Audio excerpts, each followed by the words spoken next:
Good morning girls. Home science में हम वायु और संवातन पढ़ रहे थे। बच्चों, मैंने आपको एक वीडियो बनाई थी, उसमें वायु किसे कहते हैं, वायु में कौन कौन सी गैसें होती हैं, संवातन क्या होता है, संवातन किस सिद्धांत पे काम करता है, ये सारी बातें बता दी थी। आज इस वीडियो में बच्चों हम संवातन के साधन के बारे में जानेंगे। तो स्टार्ट करते हैं बच्चों। संवातन के साधन, तो संवातन के साधन दो प्रकार के होते हैं, एक तो प्राकृतिक साधन और एक होते हैं कृत्रिम साधन। प्राकृतिक यानी जो जिसके द्वारा जो संवातन है वो प्राकृतिक रूप से हो, और कृत्रिम हो जिसके द्वारा संवातन कृत्रिम रूप से हो।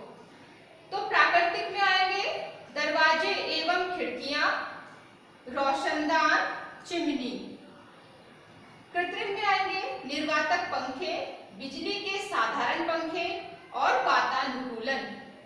बच्चों, एक बात आप सोच सकते हैं कि दरवाजे, रोशनदान, चिमनी तो इस इंसान के द्वारा बनाई गई है, तो फिर ये प्राकृतिक कैसे हैं? तो प्राकृतिक इसलिए है बच्चों क्योंकि इसमें जो हवा आएगी, जो संवातन होगा वो प्राकृतिक रूप से होगा। एक बार बना तो लिए जाते हैं इंसान द्वारा, लेकिन जो संवातन होता है वो फ्री होता है और नेचर के द्वारा होता है। तो कृत्रिम में बच्चों ये इंसान द्वारा बनाए गए कुछ ऐसे उपकरण होते हैं जिनसे संवातन होता है। तो एक एक करके हम डिटेल में जानते हैं इनके बारे में। जैसे दरवाजे एवं खिड़कियां, तो जब कोई निवास स्थान बनाया जाता है या ऑफिस बनाया जाता है, उसे इस तरह का बनाना चाहिए कि उसमें खिड़कियां और दरवाजे हों। खिड़की और दरवाजे आमने सामने हो तो वेंटिलेशन ज्यादा अच्छा हो जाता है और जो कमरा है तो वो ज्यादा ठंडा और शुद्ध वायु से भरा हुआ होता है। नेक्स्ट है रोशनदान। तो रोशनदान कमरों में बनाए जाते हैं, हॉल में बनाए जाते हैं। तो रोशनदान यानी जिसमें रोशनी भी आ रही होती है, तो रोशनी तो आ ही रही होती है, सूर्य की किरणें उसमें आ रही होती हैं, तो कमरे में और हॉल में जो कीटाणु है सूर्य के प्रकाश से वो भी मर जाते हैं और संवातन भी होता है। क्योंकि जो कमरा है, जब इंसान रहते हैं, सांस लेते हैं या और जो क्रियाकलाप में होते हैं, उसके द्वारा जो कमरे में अशुद्ध गैस आ गई होती है या फिर गर्म गैस हो गई होती है, तो वो रोशन के दान के द्वारा बाहर निकल जाती है और कमरा और वो घर शुद्ध, ठंडा और अच्छी जो हमारी शुद्ध वायु से भर जाता है। तो रोशनदान बहुत जरूरी होते हैं। चिमनी, तो चिमनी का प्रयोग अधिकतर किचन में किया जाता है। तो इसमें क्या होता है कि चिमनी बना दी जाती है, तो किचन में जो भी खाना बनाते हैं और उसके जो कार्बन डाइऑक्साइड है और गर्म गैस है, सारी अशुद्ध वायु है, तो वो चिमनी के माध्यम से बाहर निकल जाती है। अगर ऐसा ना हो तो घर में गर्मी रहेगी या शुद्ध वायु रहेगी, और जब गर्मियाँ होती हैं तो तब तो रहना बहुत मुश्किल हो जाएगा। तो चिमनी बनाना बहुत जरूरी है। और अब तो जो मॉडर्न किचन है तो उसमें बहुत अच्छी चिमनियाँ होती हैं जो एक एग्जॉस्ट फैन की तरह काम करती हैं और सारे जो गर्मी को बाहर निकाल देती हैं। यानी कृत्रिम चिमनियाँ भी आ गई हैं, तो चिमनी का ध्यान रखेंगे। अब बच्चों आता है कृत्रिम साधन कौन कौन से हैं। तो इसमें होता है निर्वातक पंखे, जिन्हें एग्जॉस्ट फैन कहते हैं। तो वेंटिलेशन का ये बहुत अच्छा साधन है। ये एग्जॉस्ट फैन अधिकतर हॉस्पिटल में लगाए जाते हैं और अपने घरों में भी लगा सकते हैं, ऑफिस में अधिकतर लगे हुए होते हैं। इससे जो गर्म वायु, क्योंकि संवातन का सिद्धांत क्या काम करता है कि जो गर्म हवा होगी तो वो ऊपर उठती है, ये सिद्धांत है वायु का और संवातन का। तो जब गर्म और अशुद्ध वायु ऊपर उठेगी तो वो निर्वातक पंखों द्वारा बाहर फेंक दी जाएगी। तो ये बहुत अच्छा माध्यम है।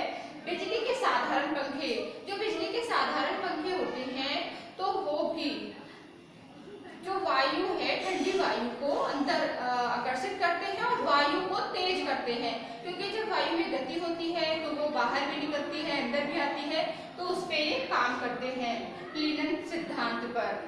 वातानुकूलन, तो ये जो कृत्रिम यानी आर्टिफिशियल जो हमारे साधन हैं, मीन्स हैं, तो उसमें सबसे अच्छा माध्यम है वातानुकूलन, जिसे एसी एयर कंडीशन भी कहते हैं। तो इसमें ये एक बहुत बड़ी जो एक उपकरण होता है, एक मशीन होती है जो बाहर से शुद्ध वायु को अंदर लाती है और अशुद्ध वायु को बाहर निकालती है। लेकिन एसी काफ़ी महंगी होती है, तो सभी इसको नहीं लगा सकते, क्योंकि इसका एक बार लगाने के बाद भी इसका बिजली का बिल बहुत ज़्यादा आता है, तो इसलिए इसे सभी लगाना पसंद नहीं करते। और ये पर्यावरण के भी प्रतिकूल काम करती है, क्योंकि ये ग्लोबल वार्मिंग को बढ़ाती है, बिकॉज ये गर्मी पैदा करती है एटमॉस्फेयर में। ये वातानुकूलन के लिए कहा जाता है कि एसी सही नहीं है, इस पर रोक लगनी चाहिए। लेकिन हमारे जो प्राकृतिक साधन है वो बहुत अच्छे हैं। हमें कोशिश करनी चाहिए कि ज़्यादा से ज़्यादा हम प्राकृतिक साधनों का यूज़ करके ही अपने घर को, अपने जो ऑफिस है उसको कूल रखें, शुद्ध रखें, और नहीं तो हम एग्जॉस्ट फैन और बिजली के साधारण पंखे, कूलर वगैरह से अपने घरों को, ऑफिस को स्वच्छ और कूल रख सकते हैं। बच्चों, ये मैंने आपको प्राकृतिक और कृत्रिम साधन बता दिए हैं। अब हम इस चैप्टर से कुछ की पॉइंट ढूंढेंगे कि की पॉइंट क्या है। देखिए, वायु जीवन का आधार है और वायु गैसों का मिश्रण भी है, ये आप जानते हैं। इसके अभाव में कोई भी प्राणी जीवित नहीं रह सकता, क्योंकि इसमें जो ऑक्सीजन है तो वो तो हमारे जीवन का आधार है। हम क्योंकि ऑक्सीजन लेते हैं, हमें ऑक्सीजन ना मिले तो हमारी डेथ हो जाएगी, हम मर जाएंगे। लेकिन अन्य गैसें भी बहुत जरूरी है, जैसे कार्बन डाइऑक्साइड पौधों के लिए जरूरी है, पेड़ पौधों के लिए जरूरी है। नाइट्रोजन जो है वो ऑक्सीजन की तीव्रता को कम करती है। अगर नाइट्रोजन ना हो तो ऑक्सीजन के कारण आग लग सकती है, बहुत छोटी सी चिंगारी से भी आग पकड़ सकती है, जो कंट्रोल करना मुश्किल हो जाएगी। और सभी वायु का, जो इसमें जितनी भी गैसें हैं उनका अपना अपना स्थान है। तो वायु विभिन्न गैसों का क्या है, रंगहीन, स्वादहीन तथा गंधहीन मिश्रण होती हैं। जैसे आपने देखा था कि जल रंगहीन, गंधहीन, स्वादहीन होता है और पारदर्शी होता है, इसी तरह वायु भी रंगहीन, गंधहीन और स्वादहीन है। लेकिन ये मिश्रण है। और जल क्या था, यौगिक था। तो उसमें एक अनुपात में जो चीजें मिली हुई होती हैं तो वो यौगिक कहलाते हैं, और जिनका अनुपात अलग अलग होता है, यानी उनका कोई नहीं होता है कि हाँ इतने के अनुपात में मिलेंगे, तो वो मिश्रण कहलाता है। तो वायु मिश्रण है और जो जल है वो एक यौगिक है। वायु में नाइट्रोजन तथा ऑक्सीजन के अतिरिक्त कार्बन मोनोऑक्साइड, ऑर्गन, ओजोन, जल वाष्प भी मिलते हैं। घर तथा अन्य आवासीय भवनों में शुद्ध वायु को प्राप्त करने के लिए संवातन की व्यवस्था होनी चाहिए, क्योंकि संवातन का सिद्धांत क्या है कि अशुद्ध वायु को घर से बाहर निकालना और शुद्ध वायु को घर के अंदर लाना। संवातन से आशय उस व्यवस्था से है जिसके माध्यम से किसी आवासीय स्थल से अशुद्ध वायु का निष्कासन तथा बाहर से शुद्ध वायु का आगमन होता है। संवातन की उचित व्यवस्था के लिए भवन में दरवाजे, खिड़कियां, रोशनदान और चिमनियां होनी चाहिए।